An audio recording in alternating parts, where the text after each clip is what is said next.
খিলঞ্জীয়া চাহ জনগোষ্ঠীৰ মহিলা অঞ্জলি মাহালীৰ ঘৰ উচ্ছেদ কৰাৰ এটা ঘটনা সংঘটিত হৈছিলে আৰু আমি জানিবলৈ পাইছো যে অঞ্জলি মাহালী প্ৰভু আগৰবাৰে ভয় ভাবুকি প্ৰদান কৰি তেখেতে কোৰ্টত হাজিৰ কৰিছিলে আৰু তেখেতে কৈছিলে যে কোৰ্টত হাজিৰ হৈ তেখেতে কি মই কেছ মুকদমা খেলিব নোৱাৰিম এনেকুৱা ভাগ্য প্ৰদান কৰিবলৈ তাৰপিছত তেখেতক মাতি দিম বুলি ভয় ভাবুকি প্ৰদান কৰিছিলে। তাৰ পাছতে ২৭ তাৰিখে যোৱা ২৭ তাৰিখে ঘৰ এভেকশ্যন কৰিছে। অতি দুৰ্ভাগ্যৰ কথা যে কালি আমি আহিছো ইয়াত আহি গম পাইছো তেখেতে ঘৰ এভেকশ্যন কৰি কাৰাহী পৰ্যন্ত তেখেতে ভাগি নিছে আৰু ৰাস্তাত শুব লগা হৈছে। আৰু প্ৰভু আগৰবাৰ বোলা ভূ মাফিয়া আমি ভূ মাফিয়া ক'ব বিচাৰে ভূ মাফিয়াই খিলঞ্জীয়া চাহ জনগোষ্ঠীৰ মানুহ লগতে তাত ১৫-২০ গৰাকী খিলঞ্জীয়া মানুহক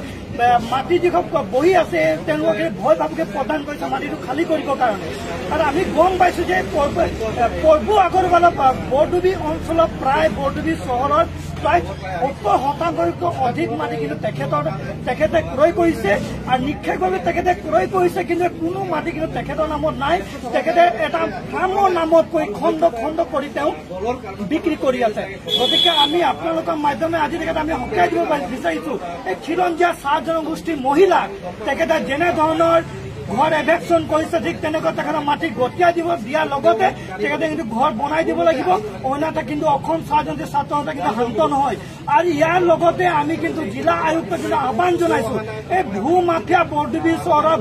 প্ৰভু আগৰৱালত যিমান মাটি আছে ক্ৰয় কৰিছে তেখেত বৰ্তমানলৈকে